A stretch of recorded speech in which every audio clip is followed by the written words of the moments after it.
Com certeza você já pensou pelo menos uma vez em morar na Terra do Sol Nascente.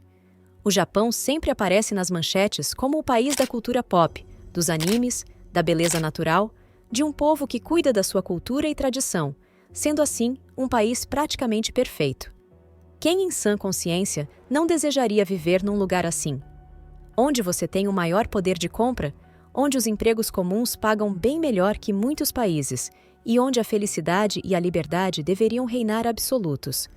Mas a verdade não é bem essa, pelo menos não para quem mora no país. O Japão, na verdade, enfrenta uma onda de infelicidade e depressão profunda.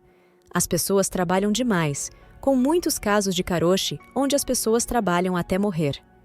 A interação e contato social também é muito baixo, e muitos gastam sua vida na frente de telas e videogames, ou bebendo em izakayas, tentando escapar da realidade do dia a dia. Mas será que isso afeta você estrangeiro que quer morar no país?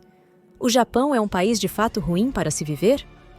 Nós já falamos sobre muitas qualidades do Japão em vídeos passados, como a segurança e qualidade de vida superior.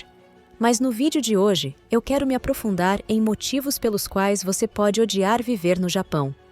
Se prepare para conhecer um lado que está nas sombras do sol nascente, porque aqui eu te mostro.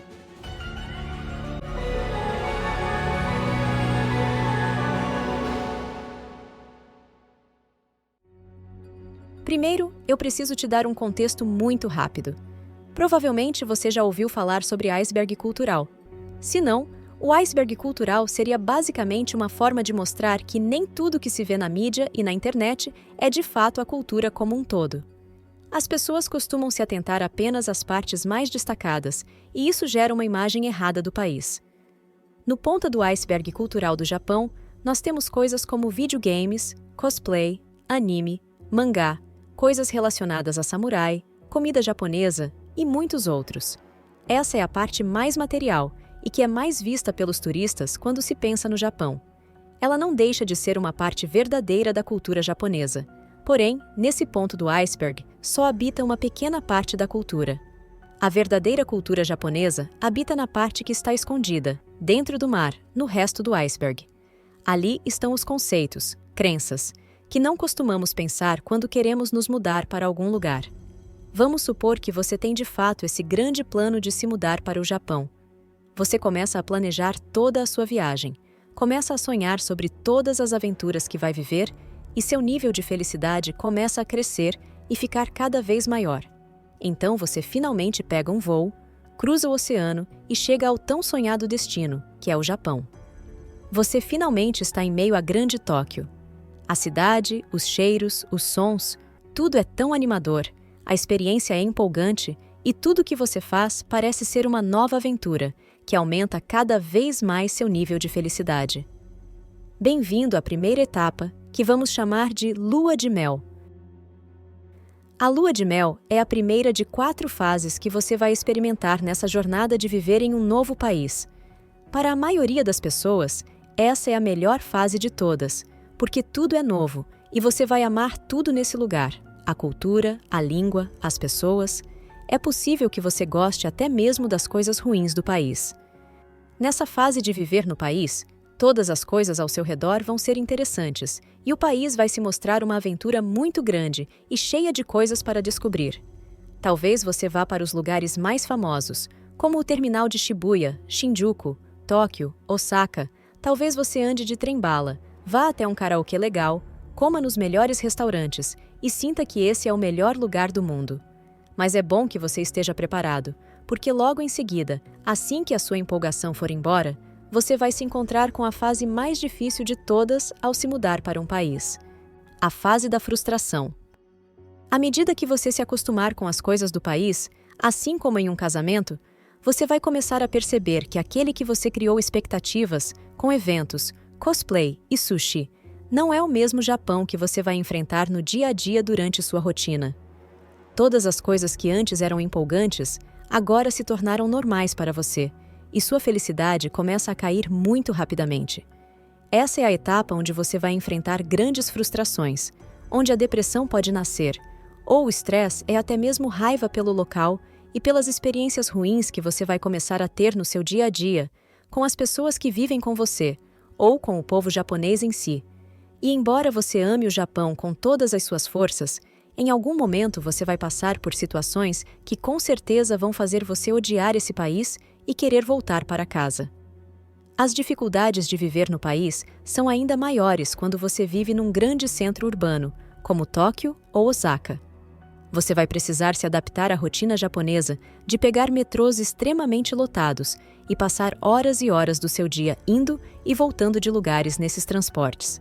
E você não vai estar cercado de pessoas rindo e conversando como nos transportes públicos do Brasil, mas estará cercado de rostos cansados e pessoas em silêncio que provavelmente vão dormir no metrô, com pouco interesse em interações sociais naquele local. E a menos que você seja um ídolo ou jovem de banda japonesa famosa que chama a atenção em todos os lugares que chega, essa rotina cansativa e tediosa vai se repetir todos os dias da mesma exata forma, até se tornar um grande pesadelo. E se não bastasse essa vida monótona, os japoneses são pessoas que estudam e trabalham muito, o tempo todo. E essa rotina repetitiva e sensação de que você está parado no mesmo lugar é ainda pior no ambiente de trabalho. Uma das maiores reclamações de quem vive no Japão é o ambiente de trabalho.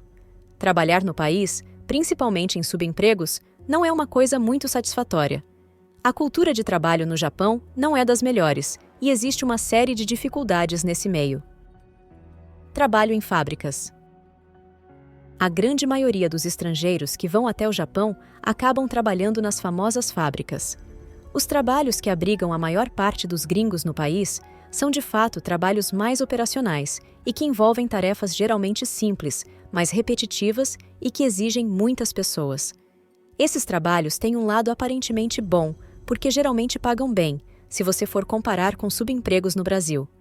A média salarial do Japão estava por volta dos $3.000, o que é muito dinheiro no Brasil, mas claro, isso levando em consideração todas as mais diversas áreas. O lado ruim dessas áreas é que o Japão é muito problemático quando o assunto é cultura do trabalho e leis trabalhistas. Eu vou tentar te explicar da forma mais simples. No Japão, as pessoas trabalham demais, ao ponto de morrer de trabalhar literalmente. As longas jornadas de trabalho, muitas vezes, impedem as pessoas de viverem uma vida normal, porque elas passam longos anos apenas indo e voltando dos seus trabalhos. Essa vida, com certeza, não é o que você espera quando pensa no Japão, e em toda aquela diversão e país alegre. Isso, com certeza, pode gerar muitas frustrações. Existem matérias que afirmam que alguns funcionários do Japão trabalham cerca de 20 horas seguidas em períodos com mais clientes para atender, e que isso é permitido por lei. A carga de trabalho japonesa é bem grande, e casos como esse onde o funcionário chegou a trabalhar 46 horas em um período de 48 horas não é tão incomum quanto parece. O mais revoltante disso é que existem várias reclamações de horas extras que não são remuneradas em diferentes empresas, e aparentemente as empresas podem sair ilesas dessa exploração, dependendo do cargo do funcionário. Existem ainda os casos de karoshi, onde as pessoas literalmente morrem de exaustão e de tanto trabalhar no país. Casos de entregadores de delivery, enfermeira, motoristas de ônibus, casos onde a empresa corta o número de trabalhadores, mas não diminui o trabalho, e muito mais. Não são casos isolados, mas é um problema que envolve toda a cultura de trabalho do país. E quando você começa a perceber isso, a verdadeira face de como é viver no Japão começa a surgir para você. Existem ainda outras áreas de trabalhos que também são muito comuns no Japão em meio a estrangeiros, e são relativamente melhores, como, por exemplo, dar aulas de inglês. Se você por acaso é professor de inglês, isso pode sim ser uma oportunidade de ganhar até que bem, ensinando inglês para japoneses.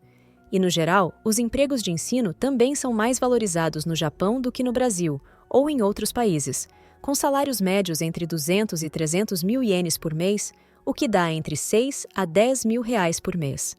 Você pode ganhar ainda mais se ensinar em universidades ou cursos mais específicos, mas você vai trabalhar 2 ou 3 vezes mais para ganhar um pouco mais. Esses salários podem parecer bons salários, mas à medida que você avança na vida, tem filhos, família, esses salários não são mais tão suficientes e você, mesmo trabalhando muito, vai precisar ter mais empregos de meio período para conseguir suprir essas necessidades que vão surgindo à medida que você vive no país. Cultura do trabalho. Esse é um ponto que muitos estrangeiros não conseguem lidar muito bem de início, que é a forma como os japoneses se tratam e o tipo de comportamento que eles esperam de você no ambiente de trabalho. No ambiente de trabalho, existem hierarquias, e é como se apenas respeitar seus superiores não fosse o suficiente. Aqui dentro da cultura japonesa, você precisa praticamente se diminuir em relação a seus superiores, e além disso, é comum sofrer bullying ou ser tratado de forma diferente, menos justa por ser estrangeiro. E caso reclame, talvez apenas te digam para suportar isso e tentar se resolver com seus superiores. Solidão. O Japão é um país cheio de solidão. Muitas pessoas falam sobre esse sentimento de estar sozinho em meio à multidão. E se você é uma pessoa que não gosta tanto assim de socializar e interagir, o Japão é um país perfeito para você. Mas se você gosta de fazer amizades, estar entre pessoas, construir laços fortes com pessoas e espera que o mesmo aconteça no Japão igual acontece no seu país, eu tenho uma má notícia. Os japoneses são pessoas um pouco mais difíceis em relação a laços mais profundos de amizade, embora a maioria deles esteja aberto a conhecer, te ajudar com qualquer coisa e conversar com você. E outra coisa que piora essa questão é o fato do Japão ser um país onde muitas pessoas vêm e vão o tempo inteiro. Na sua comunidade, provavelmente você está acostumado a ver pessoas que vivem muitos anos no mesmo lugar, e nada muito rápido, mas no Japão isso é bem diferente. É bastante comum você fazer amizade com alguém e daqui a alguns meses essa pessoa se mudar para outro país vizinho, e existe uma certa facilidade em fazer isso relativo ao Brasil, por exemplo. As pessoas aqui têm mais dificuldade em fazer isso por vários motivos. E ficar nesse constante estado de fazer novos amigos, perder amigos, conhecer gente nova, gente se mudando e por aí vai, é bastante cansativo. Em algum momento, você simplesmente começa a aceitar que as coisas funcionam assim. E é aí que você chega na última fase, onde você começa a ver uma luz no fim do túnel. Fase de ajustes. Nessa fase, você começa a se adaptar a essas coisas de uma cultura diferente. Começa a encontrar formas de resolver coisas que te irritam, a encontrar soluções para as situações ruins que você vive no dia a dia, e as coisas se tornam mais simples para você. E, finalmente, você chega à fase final desse processo, que é a fase de aceitação. Nessa fase, você vai estar em um estado bem mais confortável diante da sociedade japonesa, e vai começar a tentar se inserir dentro dessa cultura e tentar compreender como funciona a sociedade japonesa, ao invés de tentar moldar ela de acordo com a sua cultura. Uma das coisas que mais incentiva essa aceitação e solução é aprender mais japonês. 日本人は働きすぎだと思いますか? 働きすぎですね。Se você souber falar bem em japonês e estiver se comunicando de forma confortável, isso com certeza vai ajudar você a aceitar as diferenças culturais em todos os aspectos. Se você quer aprender japonês, seja para morar no Japão, ou porque você já mora no Japão, ou simplesmente porque você ama a cultura pop do Japão, clica no primeiro link da descrição que eu vou te ajudar. Isso não significa que você vai simplesmente aceitar tudo que os japoneses fazem, porque eles também erram e muito, mas você vai estar numa posição mental melhor para lidar com esses erros e diferenças, e não vai mais parecer que todos os dias são um problema, e que você está no lugar errado o tempo inteiro. O Japão é um país incrível com grandes oportunidades de vida, mas pode ser um grande choque cultural para aqueles que não se adaptam fácil a mudanças tão drásticas.